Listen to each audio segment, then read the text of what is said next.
Olá, meus amigos, tudo bem? Aqui quem fala é o professor Luiz César Martins Lopes. Eu sou professor parceiro aqui da página do professor Bruno Criado. É um prazer enorme estar aqui com vocês. Hoje nós vamos comentar a parte de direito administrativo do 32º exame de ordem, que é organizado pela FGV. Mais uma vez eu gostaria de me apresentar.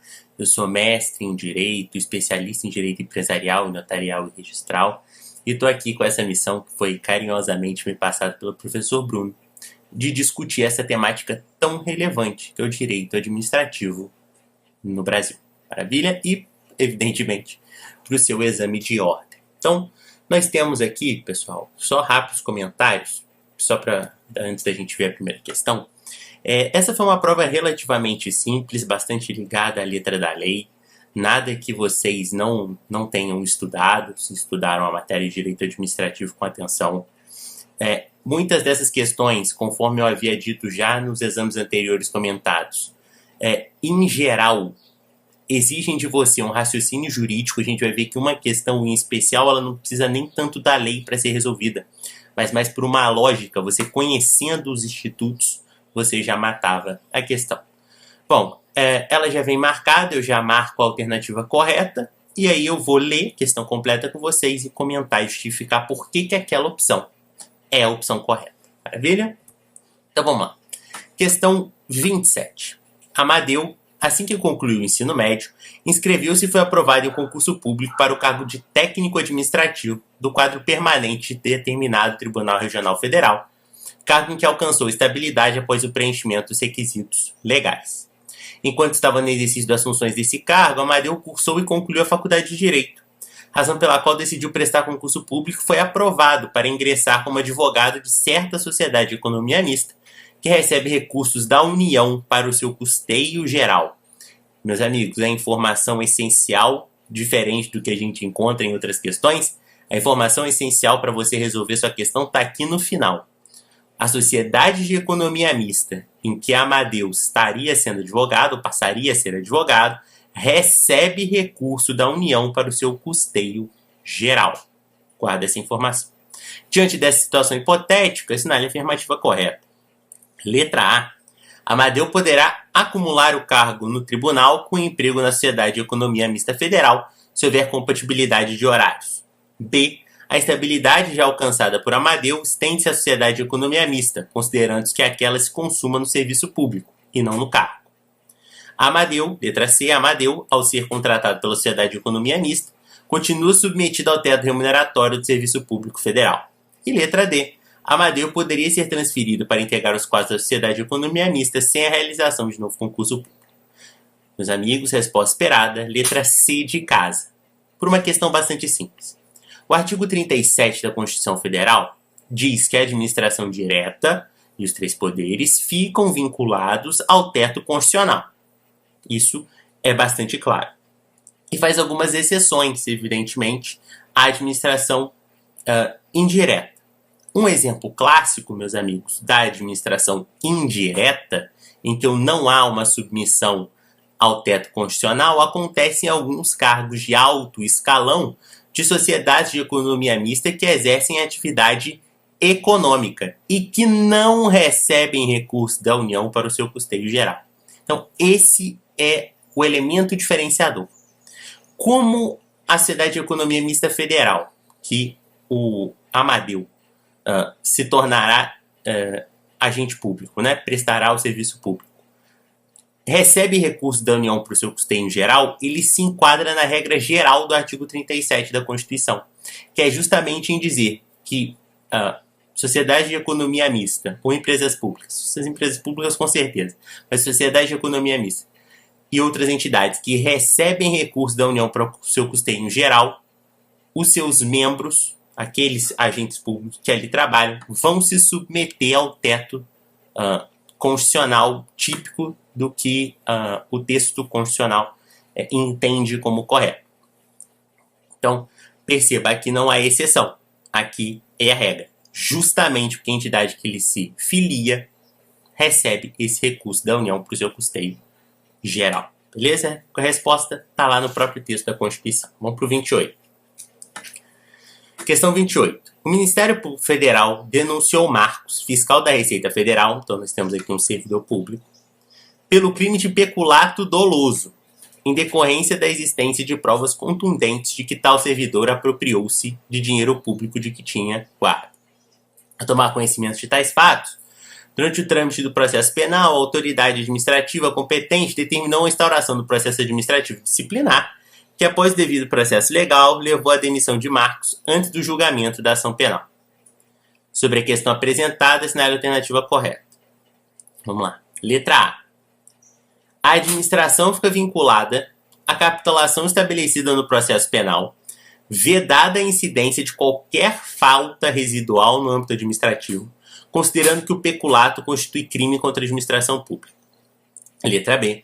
A demissão de Marcos na esfera administrativa é válida, mas a superveniência de eventual sentença penal absolutória, por ausência de provas, exige a reintegração do servidor no mesmo cargo que ocupava.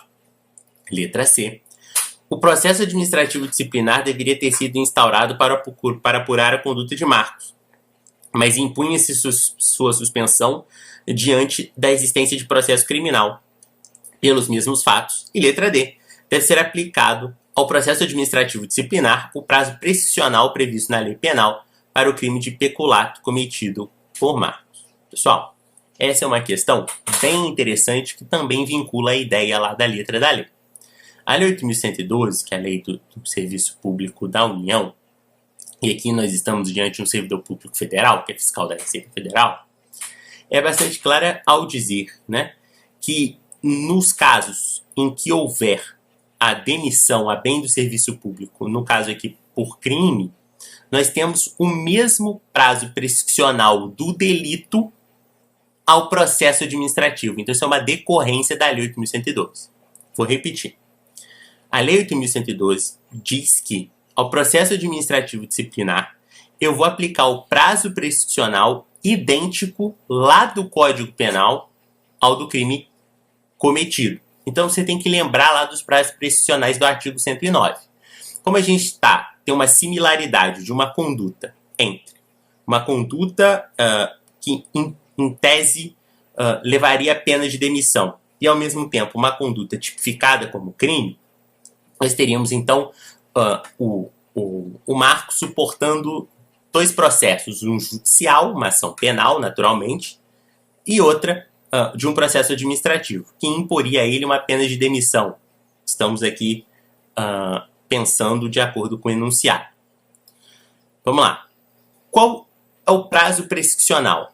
A Lei dos Agentes Públicos da União diz: aplicar-se-á o prazo prescricional, aqui a gente está raciocinando de acordo com a lei, né? O texto não é exatamente esse, mas aplicar-se-á o mesmo prazo prescricional que o crime se submeteria na esfera penal. Então você tem que pensar lá no 109 do Código Penal e falar qual seria o prazo prescricional do peculato, e vai ser esse mesmo prazo prescricional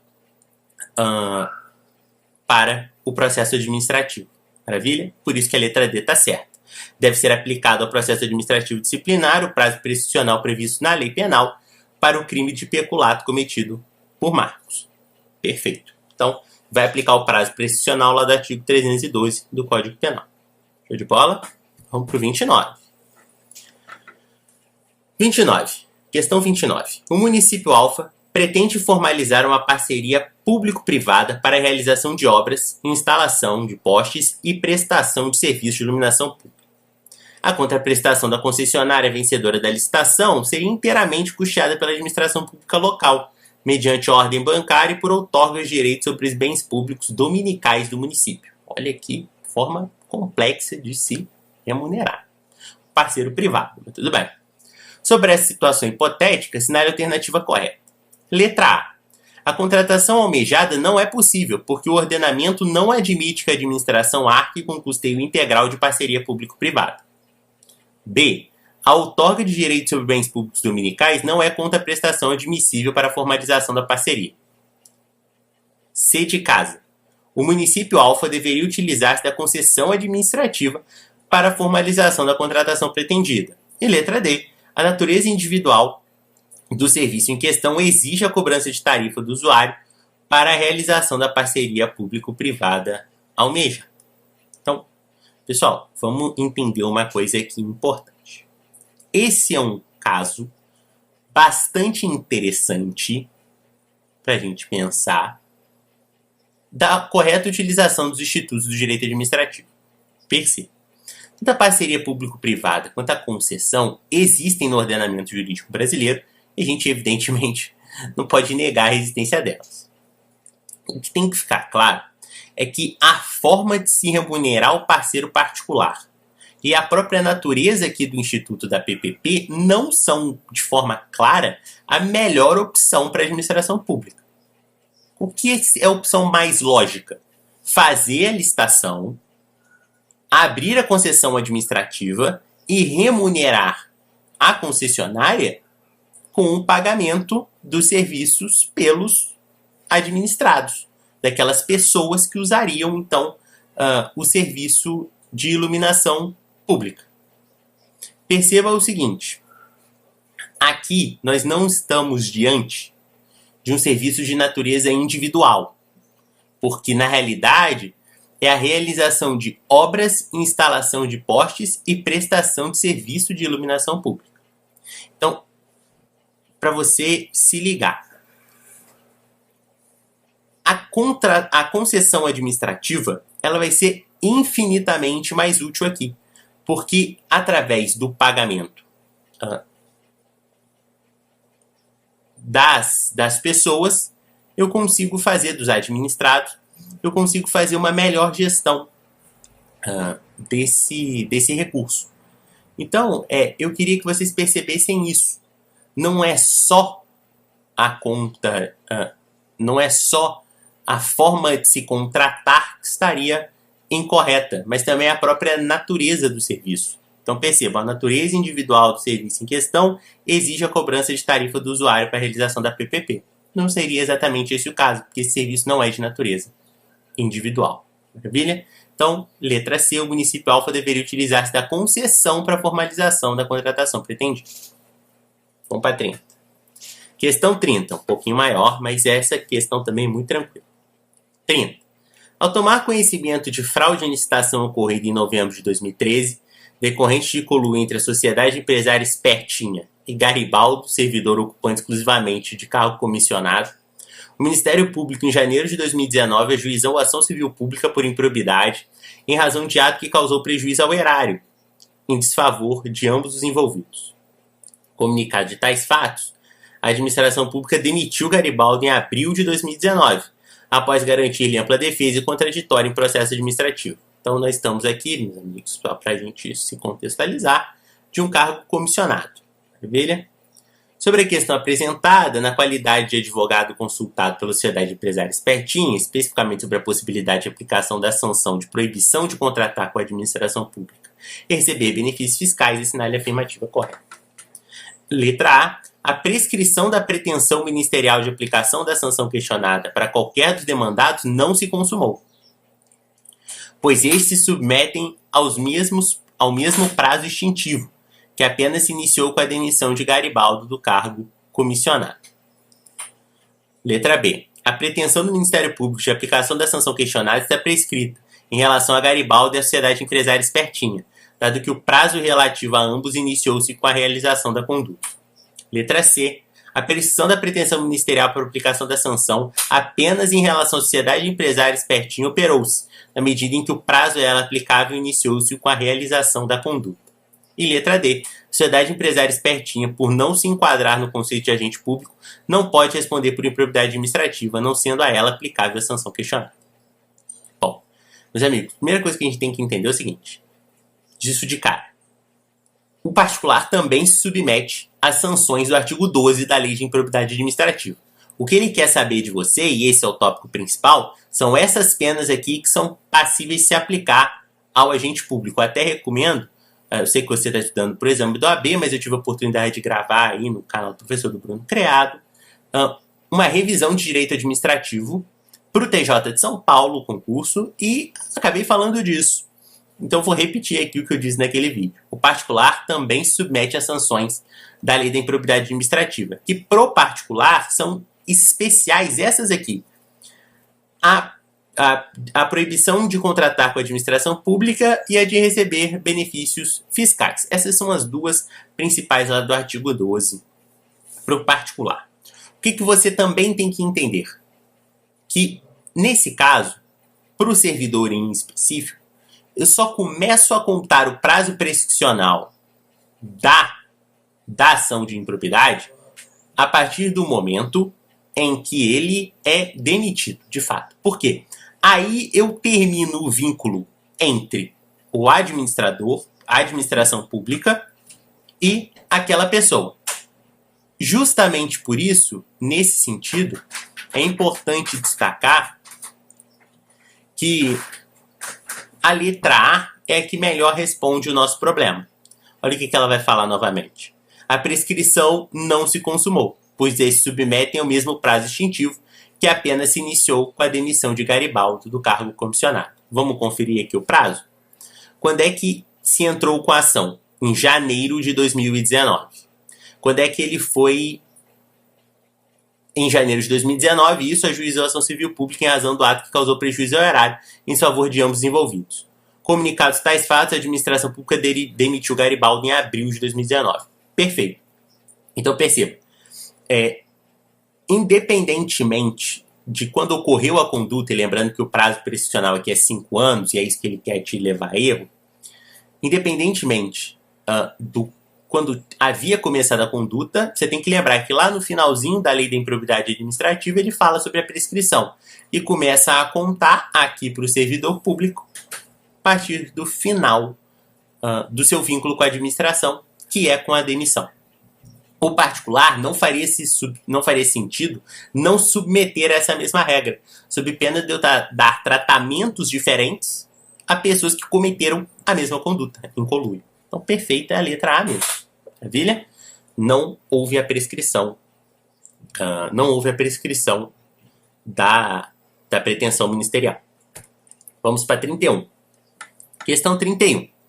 A União, diante da necessidade de utilização do imóvel produtivo de Astrobaldo para fazer passar importante oleoduto, fez editar decreto que declarou a utilidade do bem para tal finalidade e determinou que a concessionária do setor levasse a efeito a mencionada intervenção, na forma do contrato de concessão, de modo a instituir o respectivo direito real de gozo para a administração pública.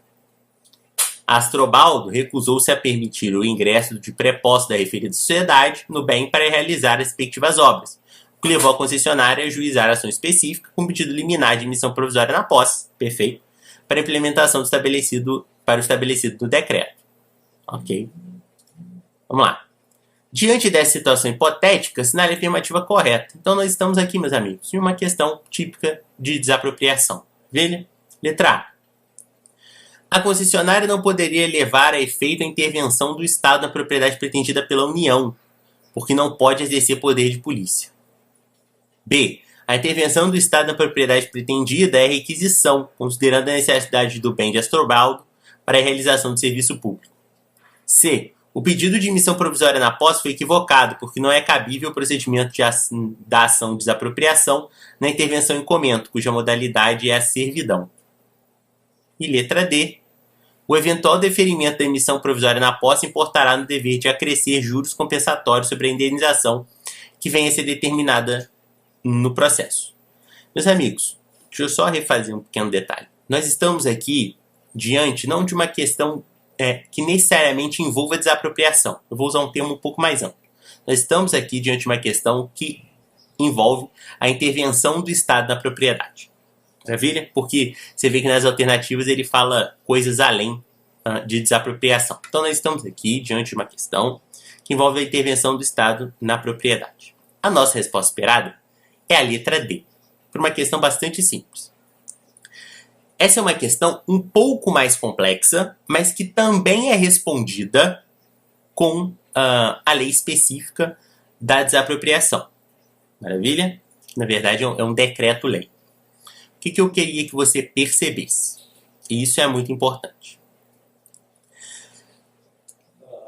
A legislação relativa à desapropriação fala, de fato, que eventual deferimento de emissão provisória na posse dá o dever da administração pública de acrescer juros compensatórios além da indenização. Então, perceba, como é que funciona esses juros compensatórios?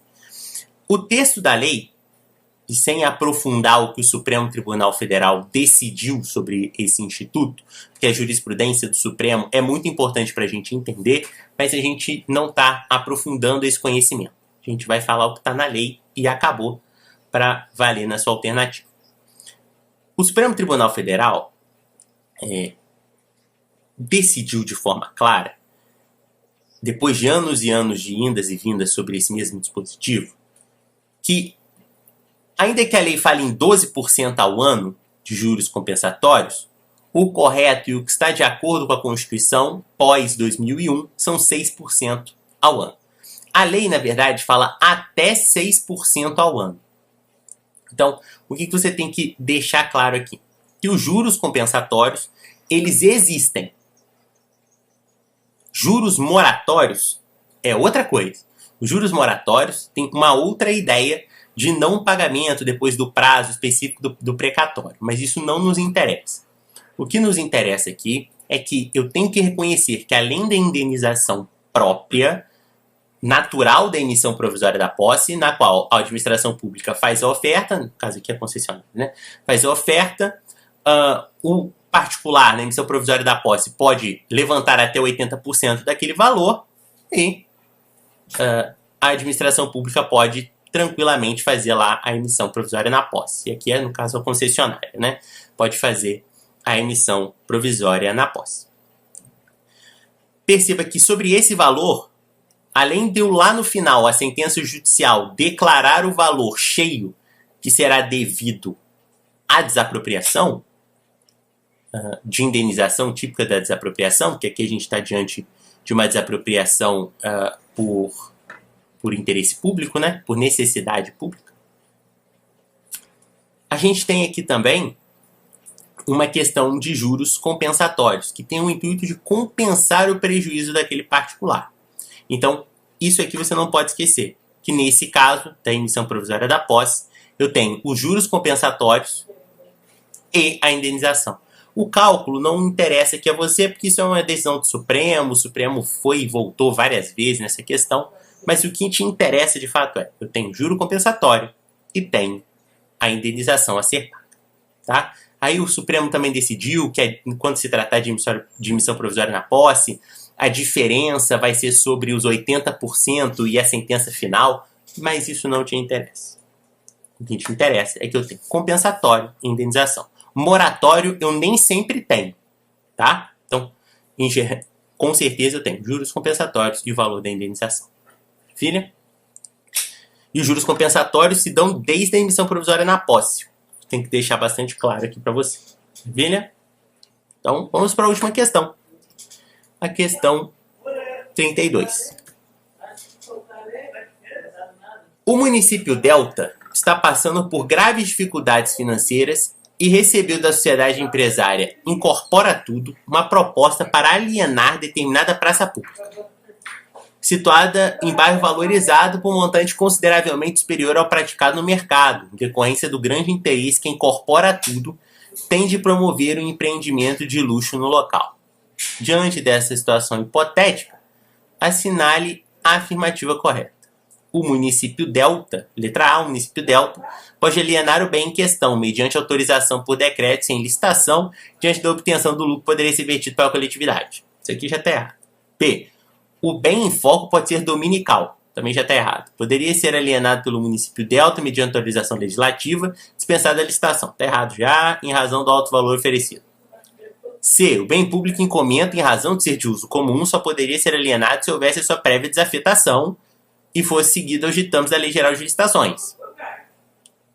Letra D. O bem de uso especial é passível de alienação pelo município Delta, apesar de, na hipótese, ser necessária a licitação. Então, meus amigos, resposta esperada é a letra D, evidentemente, porque esse bem aqui é um bem de uso comum do povo, é uma praça pública.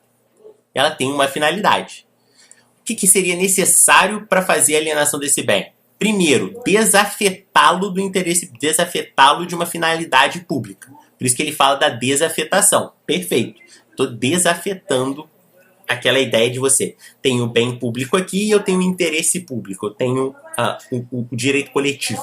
Eu uno essas duas coisas. Quando eu desafeto, a administração pública está tirando um sentido coletivo no uso desse bem, que é um bem de uso comum do povo, lá na classificação de bens públicos. Então, perfeito. Tem que desafetar mesmo. E, evidentemente, tem que seguir a licitação. Tem que seguir o procedimento licitatório. Isso é muito claro. Isso está diante até da lógica da administração pública, né? Eu estou desafetando um bem e não poderia entregar sem a licitação ao particular.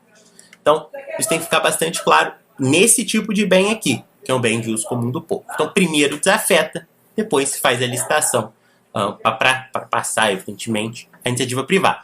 Se a sociedade empresária incorporar tudo, ganhar a licitação, ótimo. Se não, vai ser ao licitante. Maravilha? Bom, meus amigos, aqui eu encerro a nossa discussão sobre o exame 32 de Direito Administrativo. Nós temos um vídeo aqui bom de tempo. Eu agradeço a você a sua atenção. Peço que você me siga no Instagram, @lclopes, pode entrar em contato comigo por lá. Também no canal do YouTube Direito pelo Mundo, que é um canal que eu peço que você se inscreva. Nós abordamos diversas discussões lá. E, mais uma vez, eu agradeço o seu carinho. Forte abraço!